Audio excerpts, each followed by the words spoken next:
Now that we're well into Phase 2 of Wrath Classic and Ulduar, I want to take a look forwards as to what will be coming up next. So today we'll be checking out Phase 3, what's new, what to expect, and a few things you may want to consider preparing. Before we go on, I want to do a quick shout out to a game worth looking forwards to in 2023, Dragonair Silent Gods. Dragonair is a high fantasy RPG available on PC and mobile that combines elements of character collection, combat, and sandbox exploration together. What sets Dragonair apart is the freedom you have to make choices, whether it's picking a pocket, sneaking past guards, or recruiting a legendary follower. You are free to initiate the action. Whether or not it will succeed though is based upon your team's traits, experiences, and of course the dice. The rolls will decide your fate. It's kind of like a D&D or tabletop vibe. Dragonair features high quality graphics across a wide variety of biomes, from dark forests, deep dungeons, mountainous crags, and many more, so you can really get a feel for the landscape that your party is crossing. Write your own unique journey through open world sandbox exploration. Create your party the way you want to by allocating stats and characteristics, so it doesn't just feel as though you're playing some kind of character template, but something you've more had an impact on. And with non-linear questing, puzzle solving, gathering, and more, there will be plenty to make sure that each journey is fresh and different. Best of all, Dragonair is currently at pre-launch registration, so you'll have the chance to experience a fresh launch. And as WoW players, well, who doesn't like a fresh? You can sign up via my link below and get rewards in-game, including a legendary hero to get started. There's even a Discord already set up where you can talk about the game pre-launch too. Many thanks to Dragonair for the sponsor today.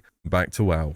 So I think one of the biggest points which is always mentioned about the following phase is the inclusion of epic gems, and there's a bit more to talk about here than you would think. This is assuming that epic gems do come into the game at the start of phase 3. If it works like it did back in the day, they should, but the blue gems were just put on emblem vendors a few weeks ago, kind of out of nowhere, and there is also a ton of ways to get epic gems in Wrath. Quick throwback to TBC here. In that version of WoW, epic gems also came out alongside phase 3, but were only obtainable inside Black Temple or Mount Hydra from mob drops or mining. This meant their supply was really limited and they were super expensive, especially the red gems. In phase 5, when your server was progressing the Isle of Quel'Danas dailies, eventually a gem vendor opened and you could buy gems for emblems, and their price came down very fast. Just keep that in mind, because in Wrath you can get epic gems by buying them for 10k honor from vendors in Stormwind or Orgrimmar. You'll be able to farm honor points in advance for this, and you could even pick up 5 commendations of bravery for 500 arena points from the arena vendors in Dalaran to bank 10k honor at a time. They do only stack up to 5 though. Also, you can turn in excess Wintergrass marks of honor for Wintergrass commendations. These are also account bound, so if you have a few marks across a number of characters not doing anything, you can turn them into this and then trade them all onto one character and buy some gems. Next, you can get gems through emblems. You'll likely have to downgrade some of your emblems to do this, which is available at an NPC in Dalaran Sewer just over here. You'll be able to buy them at your usual faction-specific emblem vendors in Dalaran or in the Jewel Crafter Profession shop. The single color gems such as red, blue, and so on are 20 each, and the multicolor gems, orange, purple, all of those are 10 each. Again, even if you have alts that you haven't played much, they might have some emblems lying around which you're not going to use otherwise. Questing even gave emblems in Wrath Classic now, remember, so give your alts a check. The third option is prospecting titanium. This can be done at 450 jewel crafting and has a supposed 4% chance to contain epic gems, amongst other things such as titanium powder. At the launch of Wrath you could actually prospect titanium until it was hotfixed out, so there'll be a few of you out there who already have some powder. In phase 3 you can turn in 10 powders for a Dalaran Jeweler's token repeatedly. You will want some of these tokens if you don't already have a bunch, because the new epic gem patterns cost 4 each. I think a lot of people are sitting on a lot of titanium at the moment, as its value is expected to go up at the start of phase 3. In fact, it seems like the big flip item for Wrath which people have been holding onto. I found some old post on MMO Champion where people were talking about what they had made from this patch. It's just these days a lot more people know know that this change is coming, and I can't see epic gems having a super high value for too long if all of these various ways to get them exist at the same time. Because there's even a fourth way to get epic gems, and that's through transmutation.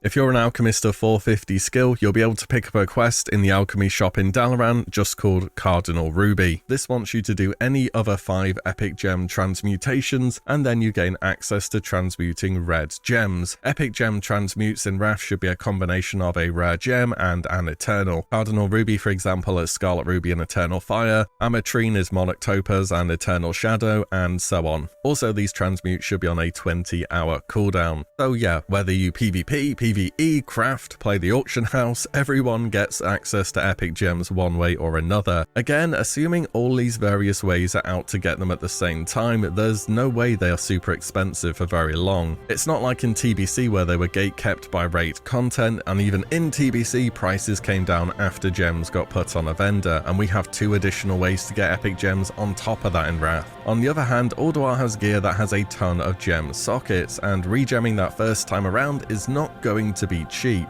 For me, I think I'll be buying them through emblems, which I don't need, and I've also sorted out a few alts for transmutes, as you can max out dual crafting without having to be level 80. After that, I'll need to port them to Dalaran to get the quest when it's out, and I'll just gradually sort out which gems I need over time. Also, don't forget to pick up Transmutation Master if you're going to do this. You want to get those procs. Rare gems and Eternals both stand to go up because of this, I think, and they're both pretty cheap at the moment. Another thing to think about if you're very min-maxy is that it's possible your BIS profession changes from dual crafting to blacksmithing with epic gems now being out. At 400 blacksmithing, you can add an extra socket to your braces and gloves. Goes without saying, blacksmithing is already expensive to level because it shares materials with engineering, which more or less everyone has this expansion. This must be a tiny upgrade even if it applies to your class and spec at all though. I'd check with your class Discord to see if the big brains that main your spec reckon things will change. Also, now that epic gems are out, you'll be able to craft a Jeeves. This needs 450 engineering. He also serves as a bank for people at maxed engineering. For everyone else, it's just a reusable repair bot really. The schematic can be kind of annoying to get though, since it's a random world drop from mechanical units. I managed to farm one in under an hour from the Library Guardian mobs at the Terrace of the Makers just over here. I think that's just about everything on epic gems, so moving on. Of course, there's going to be the next raid tier,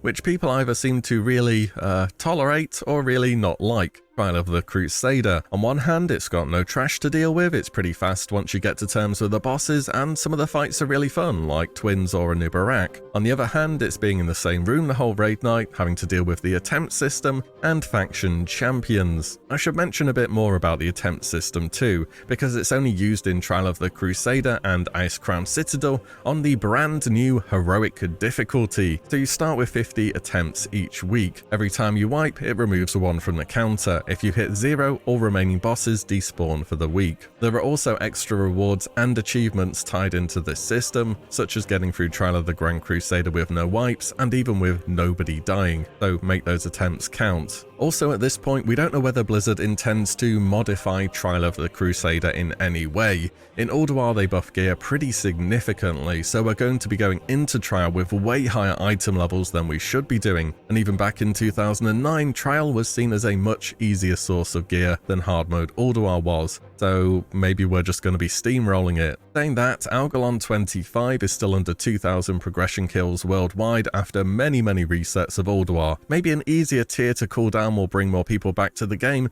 and gear them up for the final challenge in Icecrown Citadel. New craftable items will come alongside the raid of course, and it will be a similar format to how Ulduar worked with its runed orbs. Instead now, they are Crusader orbs, very creative. Expect a small bump in price for various materials that go into these, such as Titan steel bars, the cloth, and so on. I wouldn't go crazy investing here, buy what you need if you need it. We'll also get a new dungeon, Trial of the Champion, though I'm not sure how relevant it's going to be now that we have Titan rune dungeons or Heroic Plus, whatever you want to call it, seeing as they're dropping tier 7 raiding gear. I think we should expect the Titan rune dungeon format to in some way be extended to Ulduar gear, but I don't know what Blizzard are going to be doing there yet. And not to forget, new boss in Vault of Archivon, Corallan the Fire Watcher, drops tier 9 gear and new PvP gear Very cool, worth doing. Actually, speaking about raiding, there should be one more raid boss making a return, Onyxia. So originally this was the 5-year World of Warcraft anniversary event, and it's just a buffed up Oni with the same mechanics and a similar but tweaked loot table making a return. She drops the same item level gear as Trial of the Crusader normal, be it on 10 or 25. You can also drop the Reigns of the Onyxian Drake, which is modelled after her appearance. That's a 310% speed mount too. Back in the day, this event came out a few months after the major patch and Trial of the Crusader had dropped, so we might get it around the same time, it might be later. In any event, I doubt they're going to be able to pull some kind of anniversary type thing this time around, seeing as Classic launched in August and WoW originally in November. I know they said they want Ulduar to last a bit longer, but I don't think it'll be that long. For collection enjoyers, you'll be getting a bunch of new content too. First, the Argent Crusader dailies and vendors will become available. These are the ones in the Argent Pavilion on the western side of the Argent tournament grounds. You do need to have earned the achievement Exalted Argent Champion of whatever your faction is to buy from the vendor though. This is about a month worth of dailies and being exalted with all your faction capitals and the Argent Crusade. You can then buy various vanity items, heirlooms, mounts, including a paladin only charger recolor and a toy that gives you access to one of vendor, bank or mail every 4 hours. Second for collections are the Silver Covenant or Sun Reaver dailies. These are from NPCs inside your faction tents. They sell a few different items including mounts, a pet, and a tabard at Exalted. All these items are bought for champion seals, which you will be eventually earning from dailies if you aren't already. Finally, of course, a new PvP season, Season 7, will be open